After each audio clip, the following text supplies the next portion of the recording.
Welcome to Round Hill Radio. Through our conversations, we discover the holy and the ordinary, look for moments of grace and peace, and redefine what we're talking about. We talk about faith. Hey, Ed. How you doing, Leslie? Good. Welcome back. Back. Yes, I feel like I've been away a little bit, so It's okay. back in action. I feel a little rusty myself, so we're gonna make it happen. Good. This is great. So you have quite the tome I've got. open in front of you. I do. I have the this excellent edition of the New Revised Standard Version of the Bible, Oxford Annotated. Oxford Annotated. Is that so? We have the top for our audio listeners. We have the top with the scripture, and then we have. Is this commentary below? What Notes, commentary. Yeah. Yeah, probably more notes. And you'll notice that there are as many notes as there are It's a solid, there is almost half and half. text. So, when you really do the deep dive into the biblical land, there's a lot of detail there.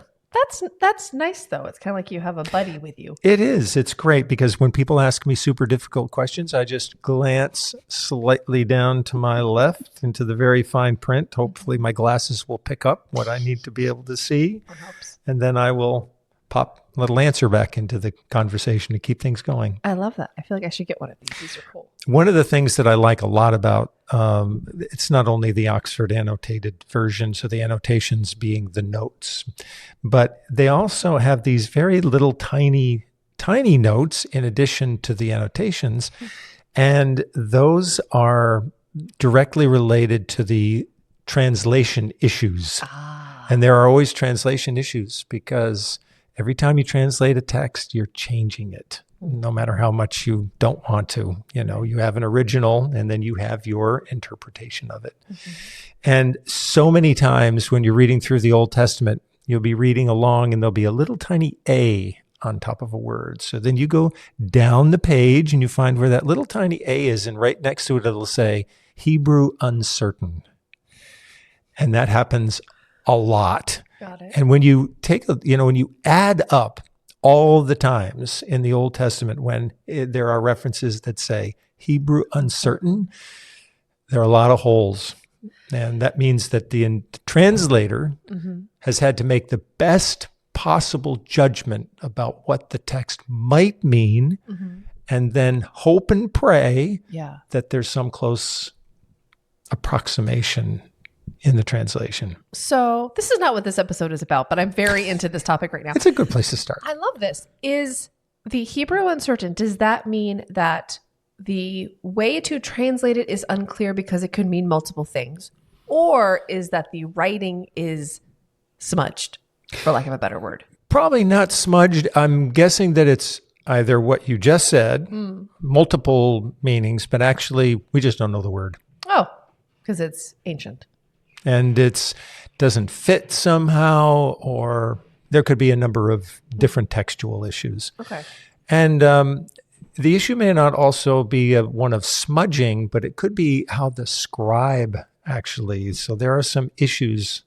Bad handwriting. Occasionally. Yeah, and I can relate to this. Related to the ways in which the texts have been handed down. And somebody, obviously, many somebodies, had to copy these texts. Right. And going all the way up to, into the Middle Ages and so on, scribes bore the burden of transmitting these texts, right? I mean, sometimes texts were destroyed, so you had to have backups. And or they knew they were going to be destroyed. Viking raiders came down the coasts of England, raided the monasteries, and in many cases destroyed all these sacred texts. So you had to have others around. But sometimes the scribes make funny little notations in the margins, little kinds of their own personal graffiti, which is great. It's like so personal. But that's what makes it really challenging to read these stories. So when people say, we sometimes hear this, especially in our culture, in our nation, well, the Bible says, there's a lot of problems with that phrase because, first of all, the Bible itself is not saying anything. It's a library, right? It's a library. Yeah. It's a library of books, 66 of them in our tradition. So there's one thing. it's the author that's saying something. And in many cases, we don't know who that author was. We have some guesses, but there's a lot of mystery around that. And then, well, what about the scribes who may have added a little here or left something out there or whatever? There's that to consider, right? And just the plain old fact that you're dealing with a language that's 4,000 years old. Yeah, and I think there's something really important and beautiful about acknowledging that a lot of human hands have touched these writings, and humans are inherently fallible. It is part of our DNA, as it were.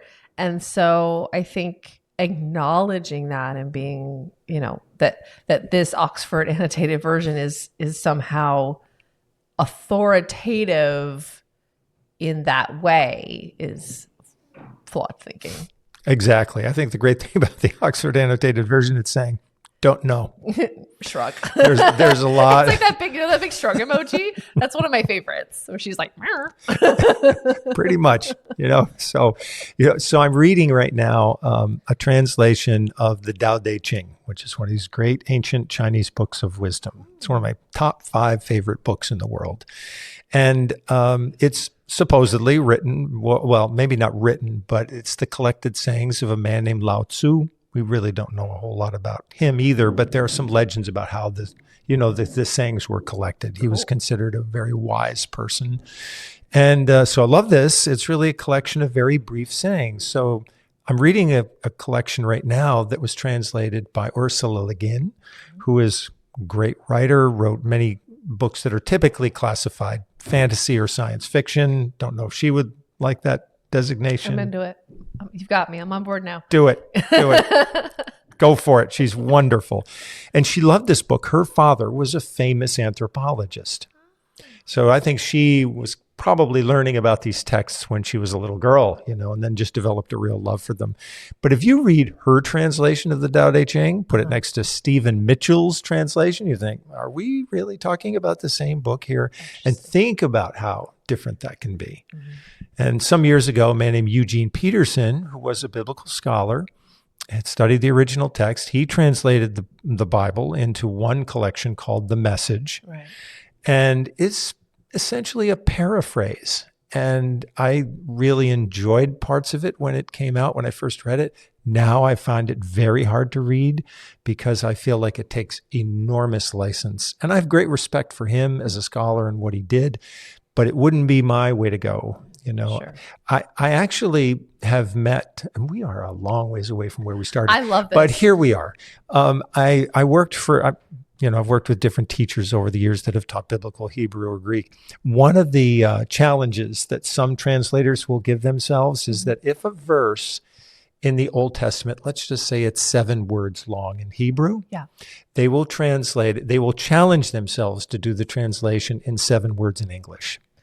Got it. To give it the same width and breadth? To try. Okay. To try. Yep. So they're saying it's kind of like the tennis court. We're going to put some lines down here and we're going to put a net and we're going to work within those boundaries.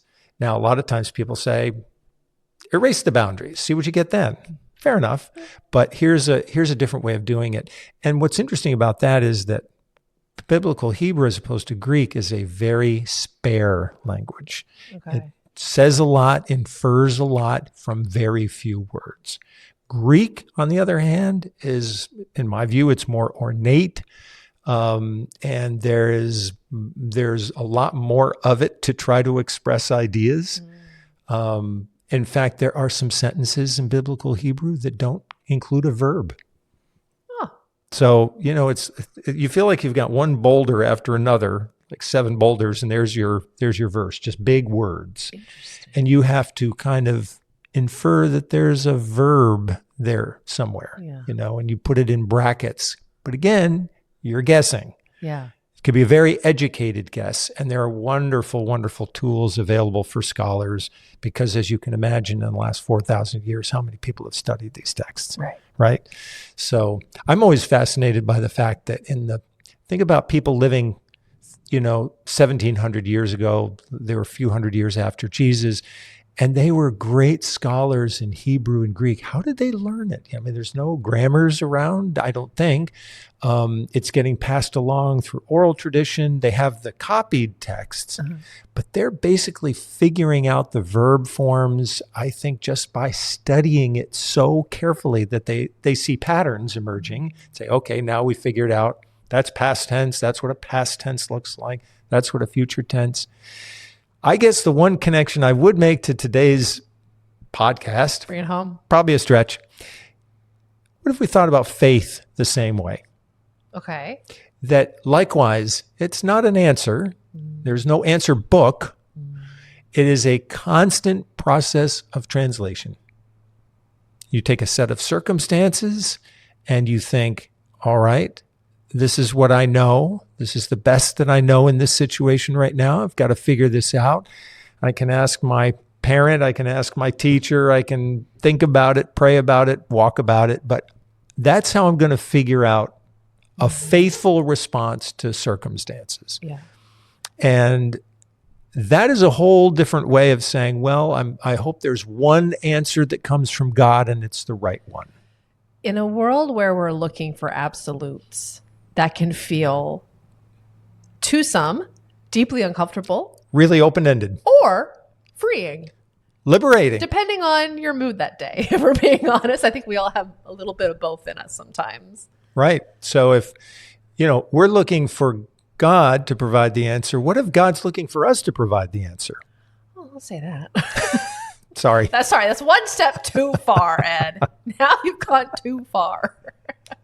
No, but I think that's beautiful. I think that's really, I think that's the thing I always sort of chafe against, for lack of a better phrase, is this idea that people have all the answers and I know the truth and this is what God says this.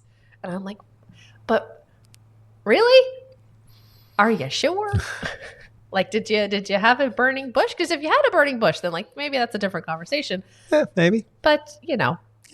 I mean, a lot of things happened to Moses after he had that burning bush experience. I got questions. There were a lot of mysteries there, mystery on top of mystery. Yeah. And again, I've often thought, well, if we're working from this text, and a lot of our conversations are often based on a story. Yeah.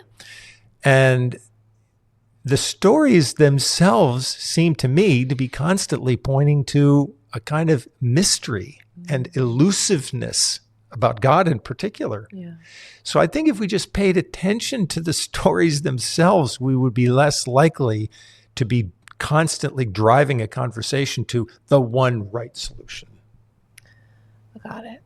I came across an article a few years ago in the Christian Century from I'm not sure if he was a chaplain or a teacher at, I would call, a more conservative college, theologically.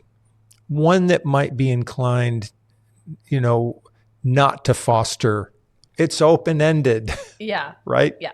But rather, we're looking for the, definitive truths about such and such a situation. And he was saying that the students at the school experience so much anxiety in their faith because if they can't figure out what that one answer is, they feel like they have a broken connection to God. Oh, interesting. So they're when they're asking what is the will of God or what does God want in this situation, they're imagining that there's A, it's going to be completely clear, and B, it's kind of a once and for all thing. Yeah. The stories of the Bible themselves feature characters who really have to figure a lot out on their own, and they have to do it over and over and over again. And I think that's what community is for. That's why community becomes so important, because we can reach out to one another and say, I'm really struggling with this thing, and I need your help too. I think we've talked about the Quakers at times. They have this clearness committee, right? Yeah, Where that's this cool. wonderful tradition, if you're searching, you're a Quaker and you're searching for the truth in something, well, you don't go looking for one answer. You go to a committee of people, community of people, and they're only allowed to ask questions. And then you take it on yourself to sift through that. That's the faith, is the sifting through. Sifting through.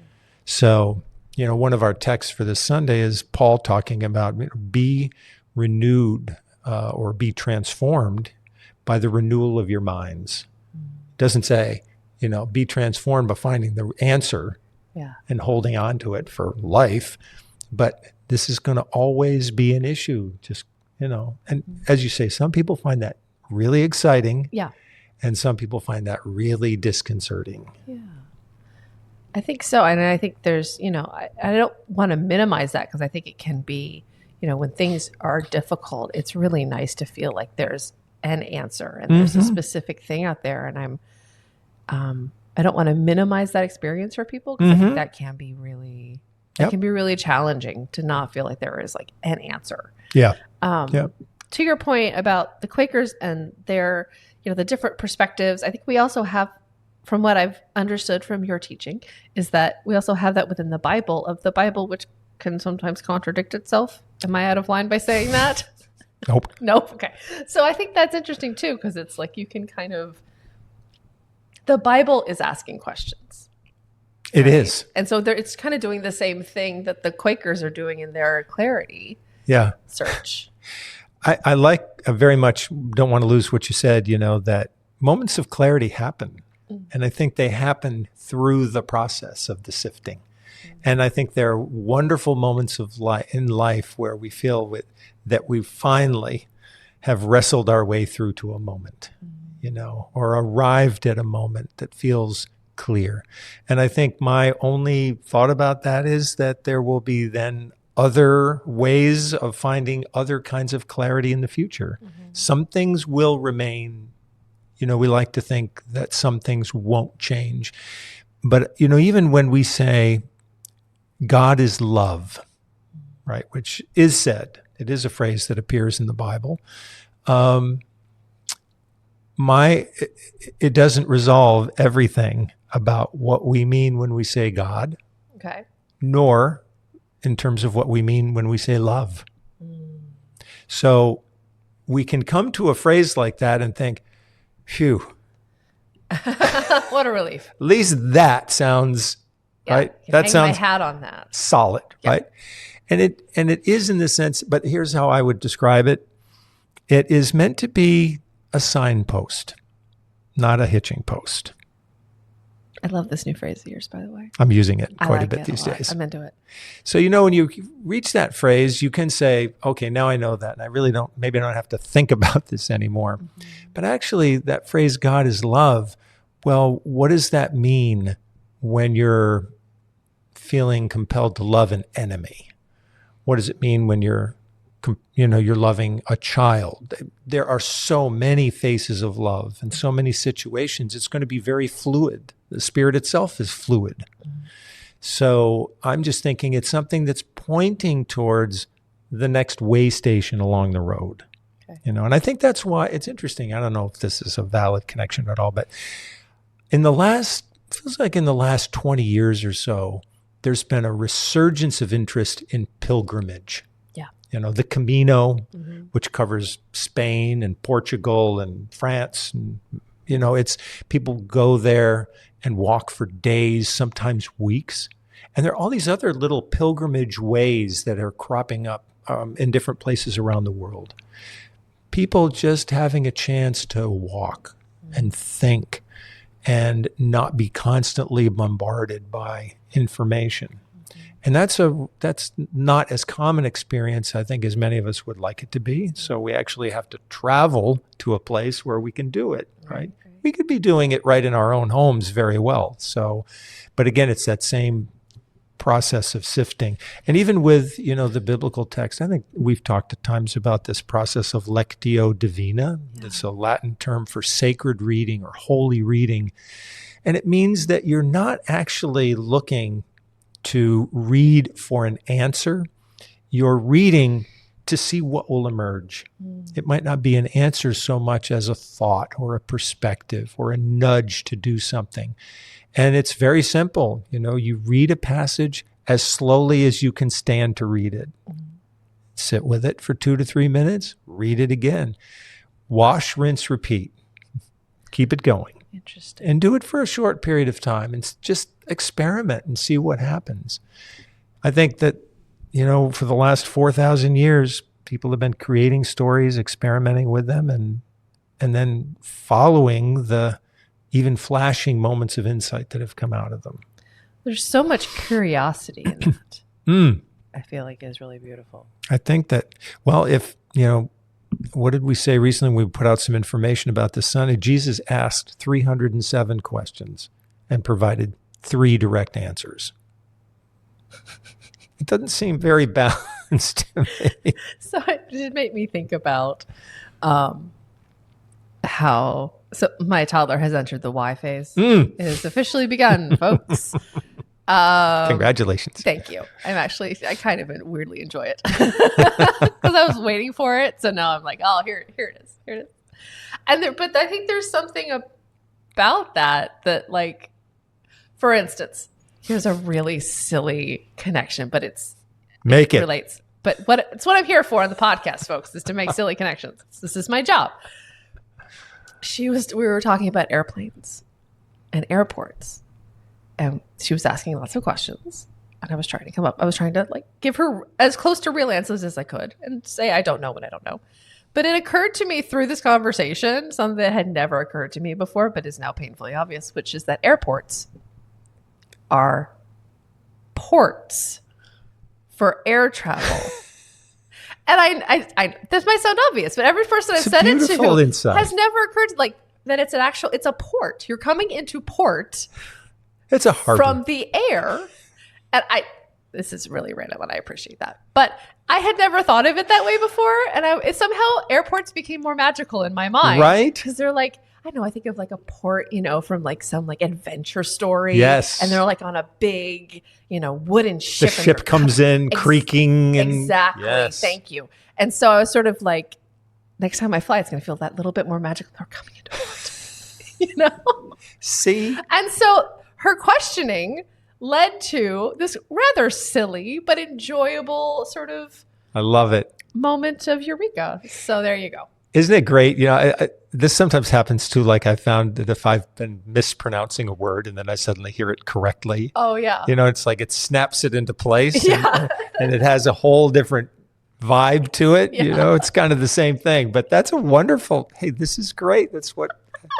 This is where it all leads to new insights. I live to serve. What can I say? Right?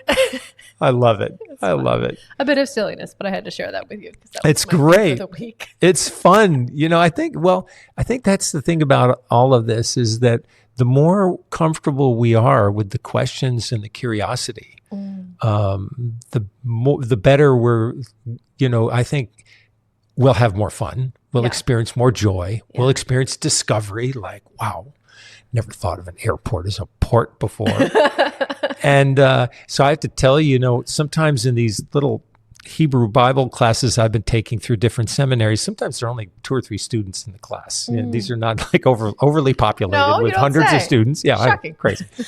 But sometimes, the professor will say, just going to take you down this rabbit hole. And perhaps she will show us the history of a particular word and how its meaning has changed. And then she'll say, look at this. This one person back in 1592 thought it should have been translated this way. And it will pow, this whole new thing will emerge. So that's what's so great about being open. Yeah. Whether being open, open to your daughter's questions and insights, open to whatever it might be. Yeah. Who knows where the Spirit is speaking to us. And we want to have our receptors open. I will say to the other end of that, I did have yesterday, and I cringed on the inside. I did because I said so. Because I hit a wall, which is to say, that curiosity sometimes it takes effort. I just want to acknowledge that. There you go. Sometimes it requires a little bit of okay, here we go. Yep. Takes a little courage, takes a little effort. Takes engagement. Energy. Sometimes it's because I said so. I just want to acknowledge the other side of that a little bit for a second. Well done. Thanks. Yep. True enough. We've been curious enough now. And scene. Yes. Well, perfect. Well, this was not what we intended to record today, and Go with it. I loved everything about it. Me too. Awesome.